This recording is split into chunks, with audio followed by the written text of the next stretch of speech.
his backyard and a quiet life in his new home, but one strike of the excavator changed everything. What was hidden underground had been kept secret by the city for decades. This discovery forced authorities to block the streets and launched an investigation that changed the fate of an entire neighborhood. Subscribe to the channel and write in the comments which country you're watching from. The backyard had been the reason Marcus Hill bought the house. It was not the front porch with its modest white railing or the clean symmetry of the living room windows that faced the street, but the space behind the building, hidden from the road by a tall cedar fence, that convinced him this place could become a home in the truest sense of the word. The neighborhood lay in a wide, gentle valley on the outskirts of a Midwestern city, the kind of place real estate brochures love to describe as safe, friendly, and family-oriented. Streets were straight and quiet, lawns trimmed to the same height by different brands of lawnmowers, mailboxes standing at identical angles as if they had been measured with a ruler. In the evenings, the air carried the faint smell of charcoal and cut grass, and the only loud sound came from the distant whistle of freight trains crawling through the industrial district far beyond the rows of houses. Marcus had moved here after years of drifting between rental apartments, short-term jobs, and nights spent wondering whether stability was something other people were simply born into. He was 43, tall, broad-shouldered, with a calm manner that hid a long history of disappointment. Buying this house had been the hardest thing he had ever done. He had worked overtime for months, cut out every unnecessary expense, and filled out paperwork until he could recite his Social Security number in his sleep. When the keys finally rested in his palm, cold and metallic, he felt something he had not felt in decades, a sense that life was no longer a series of temporary arrangements. The backyard stretched farther than he expected. There was an old maple leaning slightly toward the fence, its bark split in places like old scars, and a narrow wooden deck attached to the back door where previous owners had left behind a rusted grill and a cracked plastic chair. The grass grew unevenly, thick and bright near the house, but sparse toward the far corner, where rainwater pooled after storms and refused to drain properly. That corner had always bothered him. No matter how much fertilizer he spread or how often he aerated the soil, the grass there never matched the rest of the yard. In spring, when everything else erupted in green, that patch remained dull and stubborn, as if it belonged to a different property altogether. He noticed other small peculiarities, though at first he paid them no real attention. Sometimes, after heavy rain, he would find tiny fragments of stone or dark hardened clumps in the muddy depression near the fence. They did not look like the gravel from his driveway, nor like the soil elsewhere in the yard. Once, while cleaning up after a storm, he picked up what he thought was a broken flower pot shard, but when he turned it in his fingers, he realized it was thicker and more irregular than any modern ceramic. He shrugged it off and tossed it into the trash, telling himself that old neighborhoods were full of buried junk. The dogs from next door were another odd detail. Their owners would let them roam freely when no one was watching, but the animals always stopped short of that same corner of Marcus's yard, barking at the fence line or circling wide around the low spot. He joked about it with the neighbors, suggesting the dogs were afraid of mud. Yet, even as he laughed, a faint discomfort settled in his chest. There was something about that patch of ground that resisted explanation. Still, the backyard was his refuge.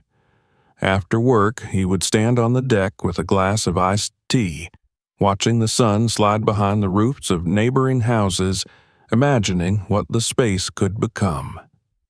He pictured a rectangular pool set neatly into the earth, stone tiles surrounding it, a shaded seating area where friends and family could gather on summer evenings. It was not about luxury. It was about permanence. After so many years of living with cardboard boxes half unpacked, he wanted something rooted, something that would outlast him if it had to. By late spring, he had drawn rough plans and saved enough money to begin. He contacted the city, filed the necessary permits, and hired a small local contractor to handle the excavation. The paperwork felt like a ritual of legitimacy. Each stamp and signature made the project more real. The contractor visited the yard, measured the space with a tape, drove wooden stakes into the soil, and tied bright string between them, marking the outline of the future pool. When the men left, Marcus walked along the lines again and again, stepping over the taut strings, already visualizing the transformation. The neighbors watched with casual interest. Some nodded approvingly, others muttered about noise and construction dust, but most simply leaned against their fences and asked polite questions. He answered them all, telling the same story about starting fresh, about finally having a place worth improving. No one mentioned the low patch of ground. No one warned him about what lay beneath. On the first morning of excavation, the contractor's truck arrived just after 8, its engine growling as it reversed into the driveway. The men unloaded their tools, joked among themselves, and started stripping away the sod. The air filled with the smell of torn grass and diesel. Marcus stood on the deck, arms folded, feeling a strange mix of pride and nervousness. This was no longer a dream sketched on paper. The yard was changing before his eyes. As the topsoil peeled away, the contrast between the healthy grass near the house and the darker, heavier earth farther out became impossible to ignore. The men commented on it, poking at the dense mud with their shovels, but continued working. By midday, the rectangular outline had deepened into a real pit. Piles of soil rose along the fence, and the depression where water usually collected had been swallowed by the growing crater. Then, just as the afternoon sun reached its highest point, the excavator's bucket struck something solid. The sound was not the dull thud of stone, but a sharp metallic ring that cut through the hum of machinery. The operator froze, lifting the bucket slowly as if it might explode. Marcus felt the vibration through the wooden deck and straightened instinctively, his heart beating faster for reasons he could not yet name. They climbed down into the pit and brushed dirt away from the point of impact. Beneath the brown clay lay a curved surface coated in rust, its edge disappearing into the surrounding soil. For a moment, everyone stared in silence, uncertain whether they were looking at a forgotten septic tank or something else entirely. Marcus descended the ladder and knelt beside the object, running his fingers along the gritty metal. It was colder than the air above, as though it had been sealed away from the seasons. Around them, the piles of dirt were littered with things that had not been there before.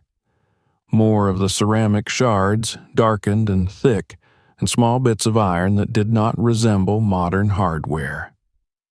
Marcus picked one up and felt a prickle of unease crawl along his spine. The backyard he had known for a year, the patch of ground he had mowed and watered and walked across in bare feet, suddenly seemed foreign. As the men cleared more soil, a faint draft rose from a narrow gap where the metal curved downward. It carried a damp, earthy odor that did not belong in an open yard. The contractor suggested it was probably an old cistern or abandoned storage tank, something left behind before the subdivision was built. Yet his voice lacked conviction. The object was too deep, too carefully embedded for such a simple explanation. Marcus looked back at his house, at the clean lines of siding and the kitchen window where he could see his own reflection faintly in the glass. He had bought this place believing it to be an empty canvas, a piece of land with no memory. Standing at the edge of the pit, staring at the corroded metal and the dark soil that clung to it like a stain, he realized how little he truly knew about the ground beneath his feet. The project that was meant to mark the beginning of a quiet, settled life had already begun to unravel that certainty, and as the afternoon shadows lengthened across the yard, a sense took hold of him that whatever lay below was not finished with him yet. The moment the excavator's bucket rang against the buried object, the mood of the backyard shifted in a way Marcus could feel in his bones. What had begun as a routine construction project now hung suspended in uncertainty, as if the earth itself had raised a hand and demanded attention. The contractor climbed down into the pit with a flashlight and a trowel, scraping carefully at the rusted surface, while the others leaned over the edge, shading their eyes from the glare of the sun. The metal was not flat like a tank wall or jagged like discarded scrap. It curved gently, forming a rounded dome whose edges disappeared into compacted clay. There were faint lines where seams might once have been welded or bolted together, now softened by decades of corrosion. Marcus stood beside them, his boots sinking slightly into the churned soil. The smell rising from the hole was stronger than before, a mix of wet stone and something vaguely sweet, like decaying leaves sealed away from air. He remembered the fragments he had tossed into the trash weeks earlier and wondered how many clues he had unknowingly discarded. When he picked up one of the newly unearthed shards, it left a brown stain on his fingertips. It was thick, uneven, and darkened in a way that suggested great age, not the accidental breakage of a flower pot from a forgotten garden party. The men began to clear more dirt by hand, widening the exposed section of metal. Their shovels scraped against it with muted taps that echoed inside the pit. With each stroke, more of the dome emerged, and it became clear that it was not a standalone piece but part of a larger structure buried deep below the yard. Someone suggested it might be the lid of an old industrial tank, but no one could explain why such a thing would be placed in a residential neighborhood, or why it would be sealed so far beneath the surface. As the soil was pulled away, more objects appeared in the spoil piles.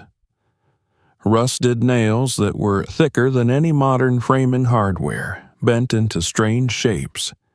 Slivers of metal that looked like fragments of buckles or clasps, and scattered among them, dark clumps that fell apart into fibrous strands when touched, leaving behind a faint, unpleasant odor.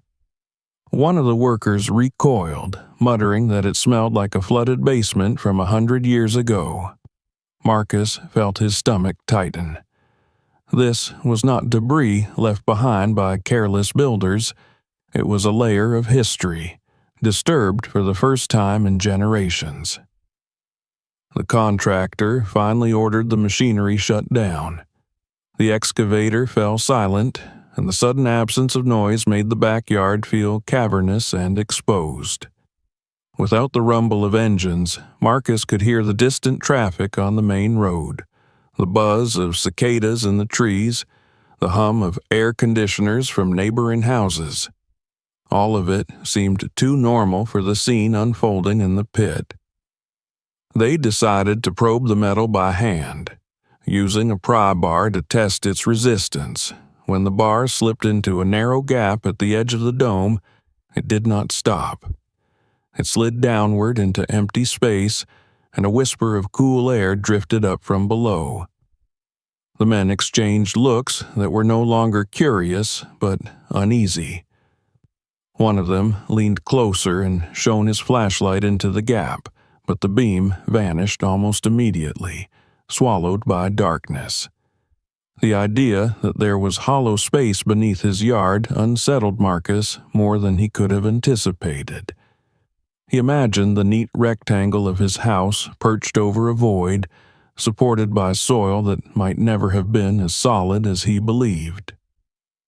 Memories of the low patch that never grew grass and the dogs that refused to cross it returned with a sharp clarity. This had been here all along, silently shaping the surface without anyone noticing. They widened the opening just enough to peer inside. The smell intensified, cold and stale, like air released from a sealed cellar. The contractor suggested it might be dangerous to continue without proper equipment. There could be trapped gases, unstable walls, any number of hazards invisible to the eye. Marcus nodded, relief mingling with dread. He wanted answers, but he did not want them bought at the cost of someone's life. While they waited for instructions, the men began sorting through the dirt they had already removed.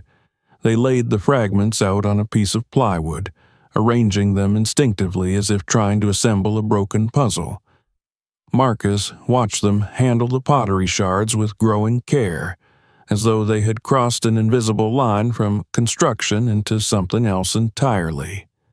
One of the workers pointed out the pattern etched faintly into a curved piece, a design too deliberate to be random.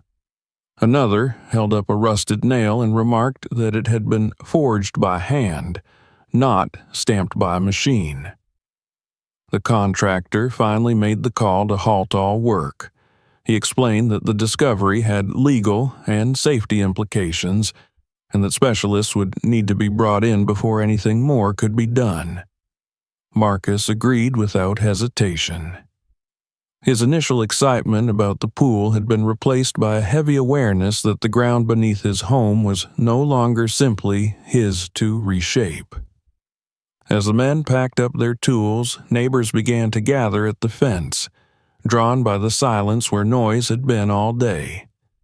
They asked questions, craning their necks to see the hole, but the workers could offer little more than vague descriptions. Marcus stood among them, feeling both responsible and powerless. This was his yard, his project, yet it was already slipping beyond his control. That evening, long after the trucks had driven away, he returned to the pit alone. The setting sun cast long shadows across the disturbed earth, making the exposed metal gleam dully at the bottom, like the back of some buried creature. He crouched at the edge and stared into the narrow opening they had created. The darkness beyond seemed thicker than ordinary shadow, as if it were absorbing the light rather than merely lacking it.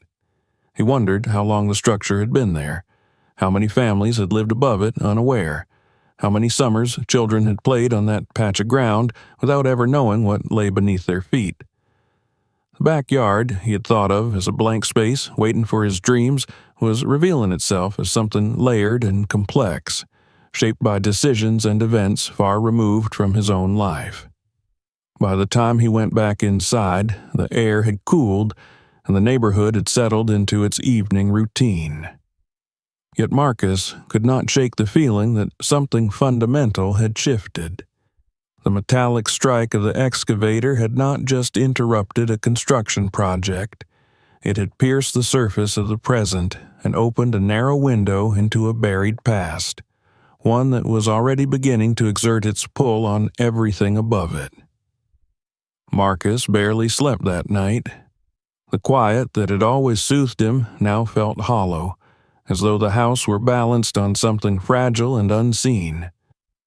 He lay awake, listening to the faint settling sounds of the structure, the soft tick of cooling pipes, the distant bark of a dog, and, beneath all of it, the imagined echo of that metallic dome waiting in the dark soil behind his bedroom wall. When dawn finally arrived, it did not bring relief. Instead, it carried a sharp clarity, the kind that follows a long night of restless thought. By mid-morning, the specialists had arrived. 2 white vans pulled into the driveway bearing the logos of a local engineering firm and a geotechnical survey company. Men and women stepped out carrying cases that held instruments Marcus had only ever seen on television. Slender antennae, handheld consoles, tripods that folded out like skeletal limbs. They moved with professional detachment, their attention fixed on the disturbed yard rather than the house or its owner. Marcus felt like a bystander in his own life, standing on the deck while others took control of the space he had believed was his sanctuary. The first step was to compare what they had found with the city's records. They unfolded yellowed maps and digital plans on the hood of one of the vans, scrolling through the layers of infrastructure that showed water lines, sewer pipes, electrical conduits. None of them marked anything in the location of the metal dome. One of the engineers frowned and zoomed in further, shaking his head slightly. According to the paperwork, the land had been clean when the subdivision was built. Whatever lay beneath Marcus's backyard had never been documented. They cordoned off the pit with bright tape and positioned their ground-penetrating radar units at the edges of the marked pool area. The machines glided slowly over the grass and exposed soil, emitting soft beeps as they recorded invisible reflections from below. Marcus watched the operators' faces, searching for reactions, but their expressions remained neutral, focused. It was only when the first data appeared on their screens that the atmosphere changed. The console displayed a series of horizontal bands and irregular shapes, pale against a darker background. To Marcus, it looked like an abstract painting, but the woman operating the device pointed at the display and began to explain in measured terms that this indicated voids and dense objects beneath the surface. As she moved the scanner back and forth, the pattern repeated itself, not just beneath the pit, but extending outward, beyond the lines of the stakes, and into areas of the yard that had not been disturbed. They expanded the scan, moving closer to the fence, then beyond it, asking permission to briefly cross into the neighbor's yard. The shapes on the screen multiplied, forming a network that defied simple explanation. There were linear segments that suggested corridors or trenches, and clusters of anomalies arranged with an unsettling regularity. Whatever this was, it was not confined to Marcus's property. It ran beneath the surrounding homes like a hidden skeleton. When the team gathered to review the data, their voices were low and serious. The lead engineer traced the patterns with his finger, murmuring about scale and depth. He estimated that some of the voids lay far deeper than any residential utility would be placed. The suggestion that this could be an old industrial site faded quickly. There were too many repeated forms, too much organization. The contractor who had started the project arrived to see what had become of his halted job. He stood beside Marcus, staring at the glowing screens, and let out a long breath. He had seen buried tanks and forgotten foundations before, but never anything like this. The implication that the entire block might be sitting on top of something unknown left him visibly shaken. Marcus felt a cold weight settle in his chest. The backyard that had once represented his future now appeared on a screen as a dense, layered map of the past. The specialists explained that further excavation was out of the question without formal approval. There were safety concerns, possible collapse risks, and the potential presence of hazardous gases in the voids. The pit was to be secured, the area restricted until a full assessment could be conducted. They photographed the pottery shards and metal fragments that had been laid out on the plywood and placed each piece into labeled evidence bags. Marcus watched as the remnants of whatever history lay beneath his yard were reduced to catalog numbers. One of the specialists held a shard up to the light and tilted it, revealing a faint pattern etched into its surface. She did not elaborate, but the look she exchanged with her colleague told Marcus that this was not a recent artifact. As word spread among the neighbors that the discovery extended beyond one backyard, the street began to feel crowded. People emerged from their houses, gathering in small clusters behind the tape, whispering to one another. Some speculated about tunnels or forgotten bunkers, others about criminal activity hidden away long ago. Phones were raised, pictures taken. Marcus felt exposed, his private world suddenly open to public curiosity. The team leader called him aside to explain the next steps. They would be contacting the city's historical department and a group of archaeologists to evaluate the findings. The possibility that this was a site of cultural or historical significance could not be ignored. Until then, the yard was effectively off limits. Marcus nodded, trying to absorb the implications. He asked how long the process might take, and the answer was honest but vague. It could be days, weeks, longer if the scope of the site was as large as the scans suggested. That afternoon, as the specialists packed up their equipment, the quiet of the street felt strained rather than peaceful. Marcus returned to the edge of the pit, gazing at the rusted dome and the dark opening beside it. The cold air still drifted upward, as steady as a breath.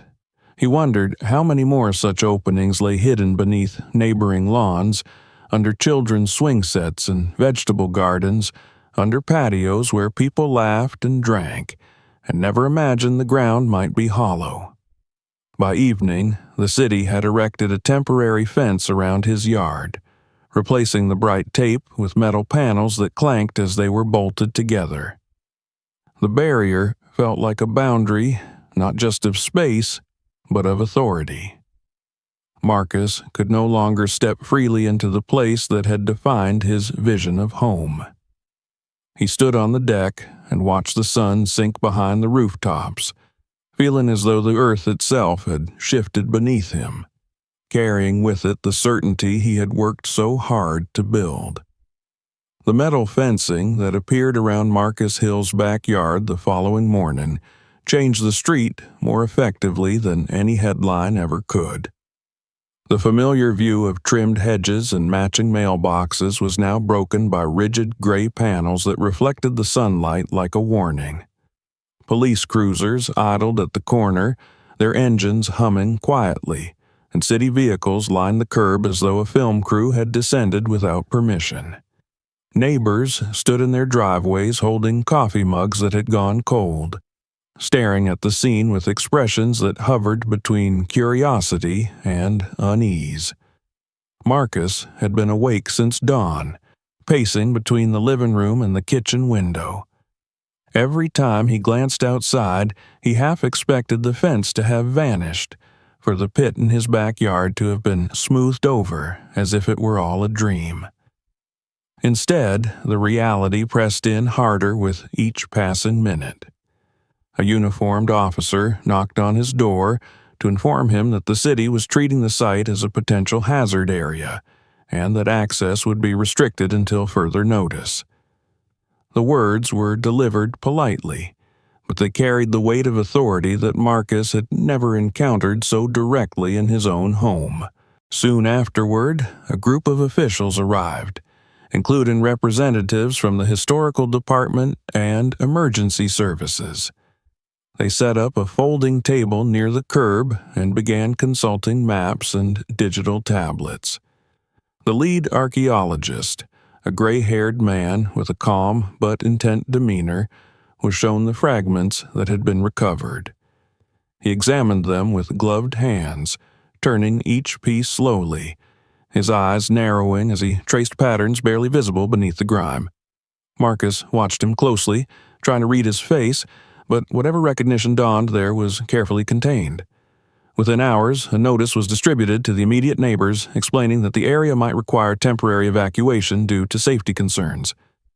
The word evacuation sent a ripple of panic through the street.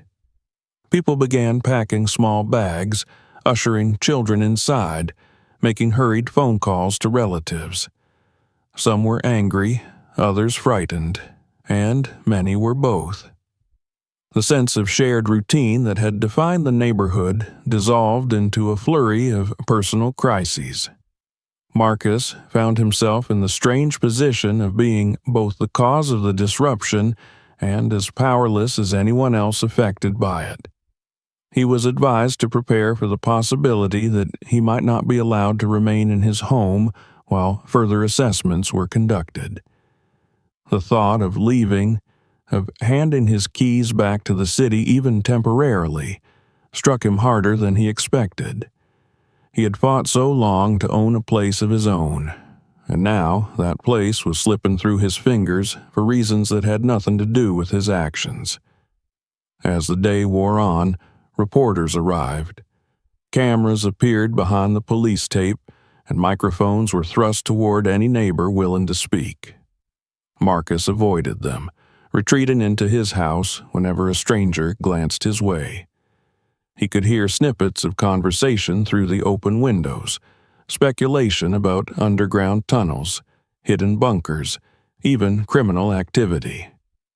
None of it came close to the truth, but the sheer volume of theories added to the sense that the neighborhood was no longer a private space, but a public spectacle. By mid-afternoon, a small team of archaeologists had been granted limited access to the pit. They moved with deliberate caution, documenting the exposed metal and the surrounding soil without disturbing anything further. One of them knelt at the edge of the opening, shining a flashlight into the void, and after a moment, straightened with a look that sent a chill through Marcus. The archaeologist said nothing aloud, but he spoke quietly to the others, and the group withdrew a short time later. The announcement came soon after. The city was officially classifying the site as a potential historical discovery and suspending all construction in the area. The words were read from a prepared statement by a city official whose calm tone contrasted starkly with the tension rippling through the crowd. He did not specify what they believed lay beneath the houses, only that preliminary evidence suggested it was not a simple, abandoned structure. That evening, the street was eerily quiet.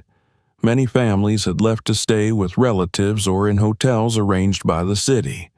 Others remained, their lights glowing behind closed curtains as if trying to pretend nothing had changed. Marcus sat alone in his living room, the television muted, watching the reflection of police lights flicker across his walls. He thought about the backyard as it had been only days before, the uneven grass, the low spot that never quite dried. It felt like a different lifetime. The next morning brought the first clear hint of the truth. The lead archaeologist requested a private meeting with Marcus. They sat at the kitchen table, the same place where Marcus had once spread out his pool plans. The man explained in careful terms that the fragments recovered from the soil bore characteristics of a burial context. The patterns on the pottery were consistent with those used in ceremonial items from the early 20th century, and the density of anomalies on the radar scans suggested not a single grave, but many. Marcus listened in stunned silence. The idea that his backyard might contain human remains was almost too much to comprehend. He asked how such a thing could go unnoticed for so long. The archaeologist answered honestly that it should not have. Records indicated that the land had been flagged as sensitive decades earlier, but that information had been lost or deliberately ignored as the area was developed. The phrase "probable mass burial" was not used in the official statements, but it was whispered among the professionals, and it made its way into the neighborhood like a contagion. When Marcus stepped outside later that day, he saw fear etched into the faces of those who had stayed behind. People avoided his gaze, not out of blame, but out of a shared sense of violation. Their perfect suburb had been built on something dark, and now that darkness was seeping into the light. As night fell, the fence around Marcus's yard seemed to loom higher than before. It was no longer just a barrier around a construction site. It was a line drawn between what the neighborhood had been and what it was becoming. Marcus stood at his back door, unable to step beyond the threshold, aware that the ground he had walked on so casually might soon be recognized as sacred or forbidden. The quiet backyard that had once promised him peace had become the epicenter of a truth too heavy for anyone to ignore. The words spoken in Marcus's kitchen did not leave him when the archaeologist walked out. They lingered in the air like a scent that refused to fade, altering the meaning of every object he saw. The dining table was no longer just a place where he ate alone after work. The floor beneath it no longer felt solid. He moved through the rooms as though he were a guest in someone else's house, stepping carefully, afraid that the slightest sound might echo into the darkness under his yard. Over the following days, the presence of the historical teams became permanent. White tents were erected beyond the fence, shielding the pit from the curious eyes of the media and the neighborhood. Trucks marked with the seals of state agencies arrived in steady succession, carrying equipment designed not for construction, but for careful recovery. The language spoken outside his windows changed. Words like depth and strata were replaced by context and provenance. The backyard was no longer referred to as a site, but as a location of interest. Marcus was allowed to observe from a distance, escorted by a city liaison whose job was to make sure he stayed out of restricted zones. He stood at the edge of the temporary walkway they had laid down and watched the archaeologists kneel in the soil where his future pool had once been marked out with string. They worked slowly, brushing away layers of earth with tools that looked better suited for art restoration than excavation. The rusted dome was no longer the center of attention. The focus had shifted to what lay around it, the subtle changes in soil color, the faint outlines that suggested deliberate placement rather than random dumping. What they uncovered confirmed the archaeologists' earlier suspicions. Beneath the churned clay were shapes that spoke of human intervention.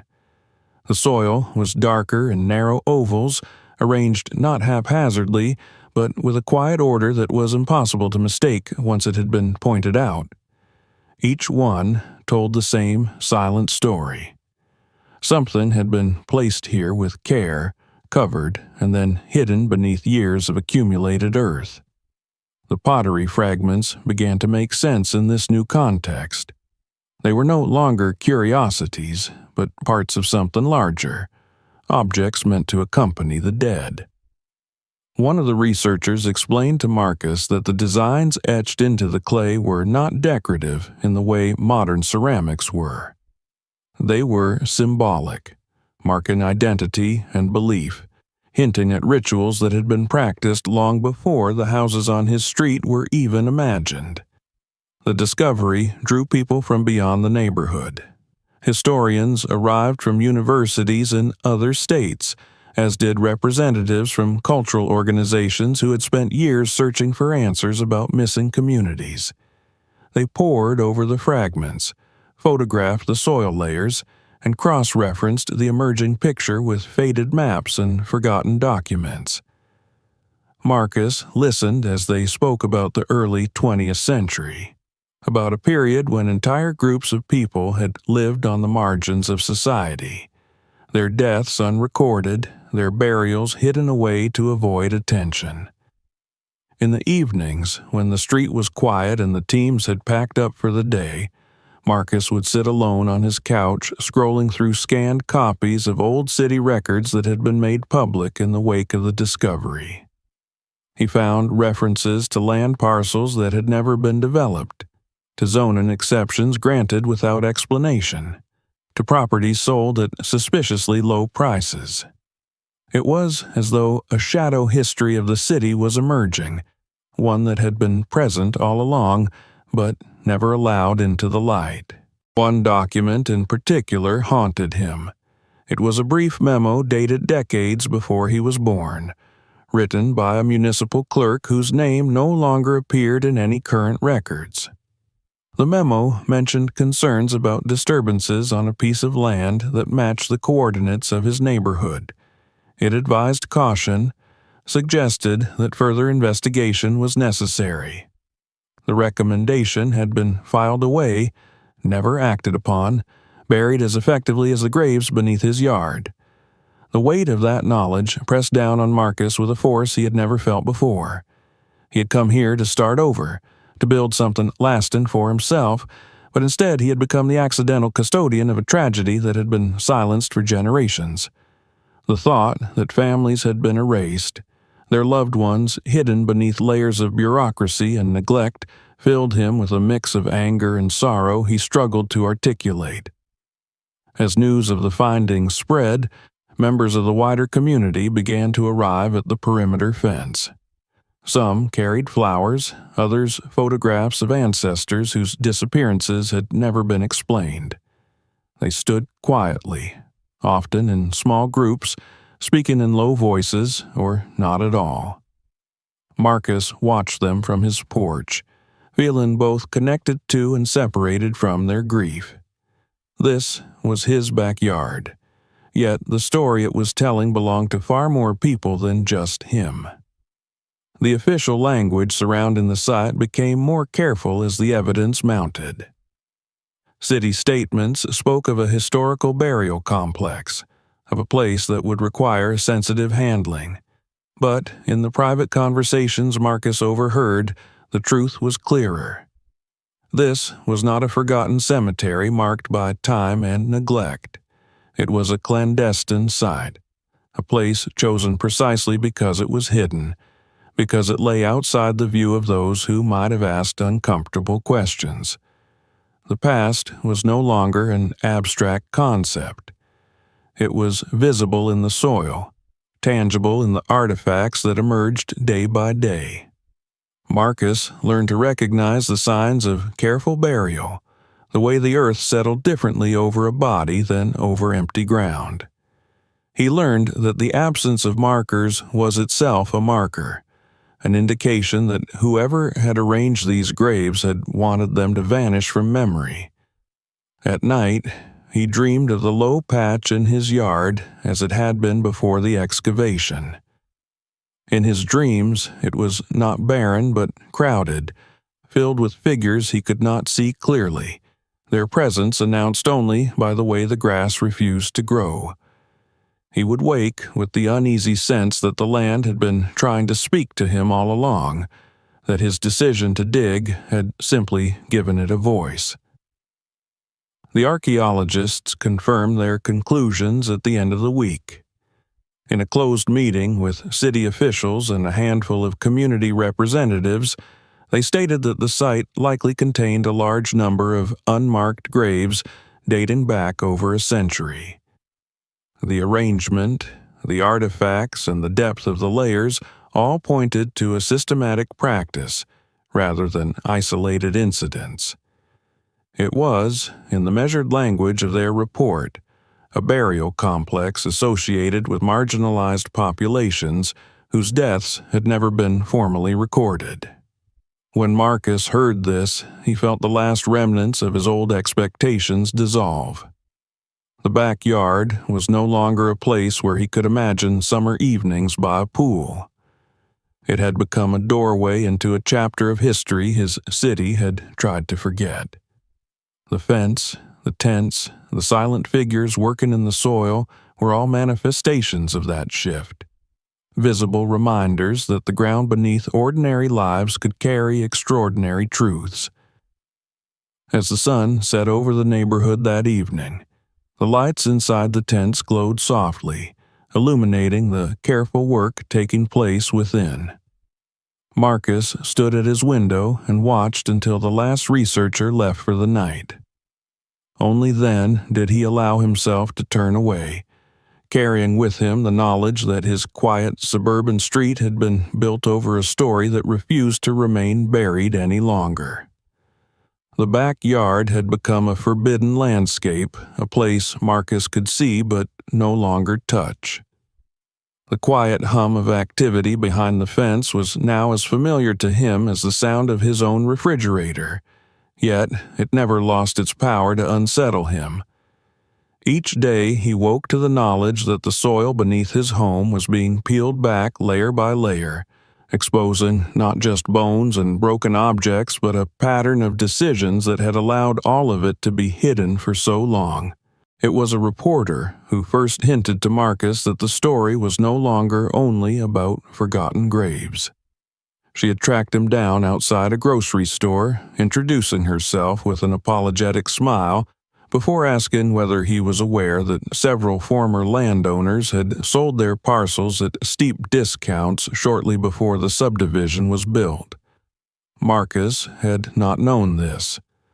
The houses on his street had all been marketed as part of a standard development, nothing unusual, nothing to suggest that the land had ever been considered problematic.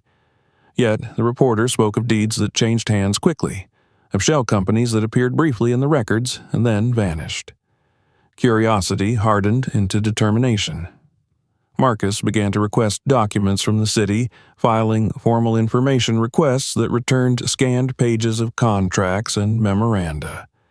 It was tedious work, combing through legal language and faded signatures, but patterns soon emerged. The land beneath his home and those around it had been bought cheaply decades earlier, often from families who seemed to have inherited little more than confusion about the property's history. In several cases, there were addenda to the sales that mentioned responsibilities related to site assessment or environmental review. Those responsibilities, however, never seemed to have been fulfilled. One evening, a man named Leonard Price called him. Leonard had been a junior employee at a real estate firm during the period when the land was being assembled for development. He spoke cautiously, as though unsure how much he should reveal, but his story filled in the gaps left by the paperwork.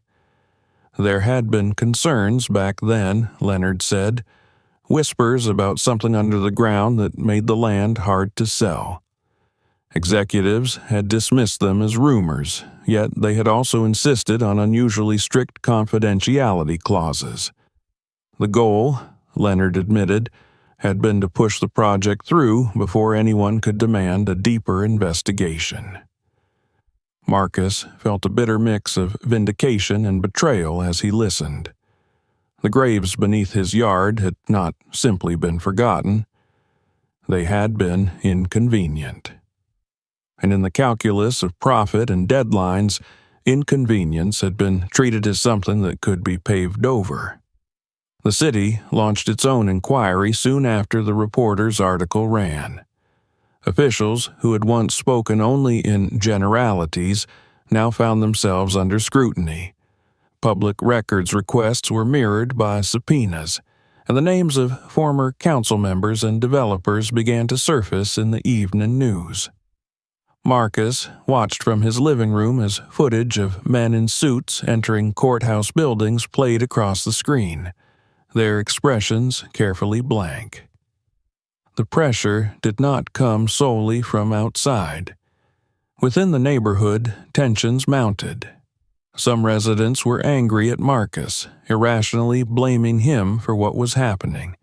They argued that if he had not decided to dig, none of this would have come to light, that their property values would not be plummeting, that their lives would not be upended. Others defended him fiercely, insisting that the truth mattered more than market prices. The street that had once been defined by polite nods and casual greetings was now a place of whispered arguments and closed doors. In the midst of this, Marcus received an offer. A representative of the development company that had built the subdivision requested a private meeting. They sat across from him in a rented office downtown, speaking in smooth, practiced tones about inconvenience and misunderstanding. They suggested a settlement that would compensate him generously for the disruption to his life, a figure large enough to buy another house outright in a different part of the city. All he had to do, they implied, was agree to a non-disclosure arrangement and allow the legal process to unfold without his involvement. Marcus stared at the polished table between them and imagined the backyard as it had been, the low patch of ground that never quite dried. He thought about the families now, standing behind the fence holding photographs of people whose names had vanished from official history. The money being offered could solve his immediate problems, but it would also silence him. He declined the offer, his voice steady in a way that surprised even him. The refusal marked a turning point. Marcus found himself drawn deeper into the investigation, providing interviews, sharing documents, attending meetings with city officials and community leaders. He learned more about zoning laws and historical preservation statutes than he had ever wanted to know. Each new piece of information added weight to the realization that this was not a simple case of negligence. It was a system that had allowed inconvenient truths to be buried beneath layers of paperwork and asphalt. The personal cost was real. His house was formally assessed as part of the investigation, engineers testing its foundation for stability given the voids beneath the neighborhood. For weeks, he did not know whether he would be allowed to return permanently or whether the city would declare the area unsafe. He lived out of boxes in a small apartment provided by a relocation program, his routines reduced to the essentials. The sense of home he had fought so hard to establish felt distant, like a photograph of someone else's life. Yet there were moments of unexpected solidarity. Members of the community whose ancestors were believed to be among the buried reached out to him, thanking him for standing firm. They shared stories of grandparents who had disappeared without explanation, of questions that had haunted families for generations. Marcus listened, humbled by the realization that his decision to dig a pool had intersected with histories far larger than his own. As the investigation progressed, the narrative shifted from discovery to accountability. Evidence emerged that the developers had been informed of the site's sensitivity before construction began, that a previous landowner had disclosed concerns in exchange for a reduced sale price, with the understanding that proper archaeological work would be funded. That work had never been done. Instead, the land had been leveled and built over, the warnings filed away and forgotten. The phrase "traces of collusion" began appearing in official documents, and with it the acknowledgement that what lay beneath Marcus's yard was not just a remnant of the past, but the product of deliberate choices in the present. Standing in his temporary apartment one evening, surrounded by the cardboard boxes that held the fragments of his disrupted life, Marcus realized that the story had outgrown the boundaries of his backyard. It was now a reckoning with the way a city had chosen to remember and to forget, and he was no longer simply the man who had struck metal in his yard. He was a witness, and there was no turning back. The hearings began in early autumn when the leaves along Marcus Hill's street turned brittle and the air sharpened with the promise of winter. By then, the backyard he once imagined filling with water and laughter had been transformed into something unrecognizable. A field of canvas tents and wooden walkways, floodlights standing where lawn chairs used to be. What had started as a single pit had expanded into a carefully mapped grid that extended across several properties, its boundaries marked by stakes and measuring tape, like the outline of a forgotten city slowly rising from the ground. The official declaration came in a room that smelled faintly of coffee and dust, in the presence of city council members, representatives of historical and cultural organizations, and a scattering of residents who had chosen to stay, despite the uncertainty. The land beneath the subdivision, they announced, was to be recognized as a protected historical site. It would be preserved in its entirety, studied with the full resources of the state, and ultimately transformed into a memorial space dedicated to those whose lives had been hidden beneath layers of neglect and indifference. Marcus listened as though from a distance. The words should have felt triumphant, but they were heavy instead, weighted with the reality that nothing in his life would ever be quite the same. The decision meant that the neighborhood could not be restored to its previous form. Houses would be purchased by the city, families relocated, the grid of streets slowly erased in favor of a landscape that acknowledged the truth beneath it. In the weeks that followed, the process unfolded with bureaucratic precision. Inspectors evaluated each home, including Marcus's, determining which could be salvaged and which would have to be removed to ensure the integrity of the site. The relocation program offered fair compensation, but no amount of money could replace the sense of belonging that had been taken from those who had invested not just savings, but identity into their homes. Marcus moved back into his house for a brief period, long enough to sort through what he would keep and what he would leave behind. Each room seemed smaller now, not because the walls had moved, but because the meaning of the place had changed. The archaeological work intensified. Teams from universities arrived with specialized equipment, their focus no longer limited to confirming the existence of graves, but expanding to the delicate task of recovery and identification. The careful rhythm of their work became part of the neighborhood's daily life. Brush, photograph, document, repeat. The aim was not only to uncover, but to restore dignity, to ensure that each individual whose remains lay in the soil would be treated with the respect denied to them in life. Community members gathered regularly at the edge of the site. Some brought food for the workers, others simply stood in silence. Temporary signs appeared along the fence, bearing names, dates, fragments of family histories that had finally found a place to be spoken aloud. The backyard that had once been Marcus's private refuge had become a shared space of mourning and recognition. The developers did not escape unscathed. Court proceedings advanced steadily, revealing in open session the paper trail that had allowed the land to be built over in the first place. Emails were read aloud, contracts projected onto screens, their euphemistic language stripped of any pretense of innocence. The former owner of the land testified that he had disclosed the site's significance decades earlier, that he had accepted a reduced price in exchange for assurances that the proper work would be done. Those assurances had been ignored, replaced by a strategy of speed and silence. Marcus was called to speak as well. He described the low patch of grass that never grew, the dogs that would not cross it, the fragments he had once mistaken for trash. His words were simple, unembellished, yet they carried the weight of someone who had lived unknowingly on top of history.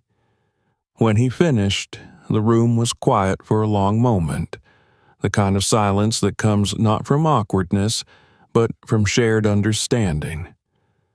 As winter approached, the neighborhood emptied. Move-in trucks replaced news vans, carrying away the furniture and memories of families who had once believed they would grow old on those streets. Houses were boarded up, then carefully dismantled, their materials sorted and removed so as not to disturb the ground beneath. Marcus watched his own home undergo the same fate, standing across the street as the walls came down piece by piece. He felt the loss keenly, yet he also felt a strange release, as though the structure had been a shell for something that was no longer there.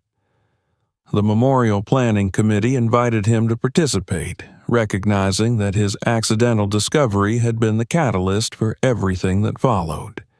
He attended meetings in municipal buildings and community centers, listening as architects and cultural leaders debated how best to honor those who had been hidden for so long. The designs favored simplicity, open space, pathways that followed the original contours of the land, rather than imposing new ones. The idea was to let the earth itself guide visitors, to create a place where silence would speak louder than any inscription. On the first anniversary of the discovery, a small ceremony was held at the site. The tents were still there, the work far from complete, but a section of ground had been cleared and leveled, and people gathered in a wide circle.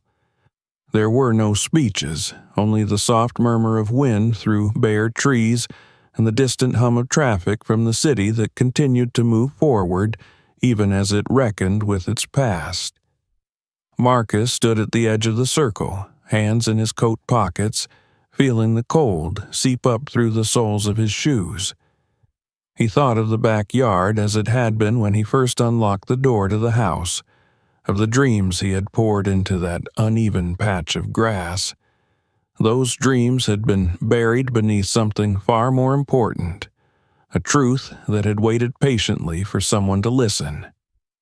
As he turned to leave, he took one last look at the ground, now marked not by stakes or fences, but by the quiet attention of those determined to remember.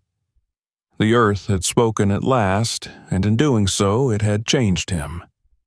His life was no longer defined by the loss of a home or the abandonment of a project. It was defined by his role in restoring names to the nameless, in acknowledging that beneath the most ordinary places lay stories that demanded to be heard. If this story shocked you, make sure you subscribe right now so you don't miss what happens next. There are many more investigations and hidden truths waiting for you in our upcoming videos. Share this video with your friends and family, because the next discovery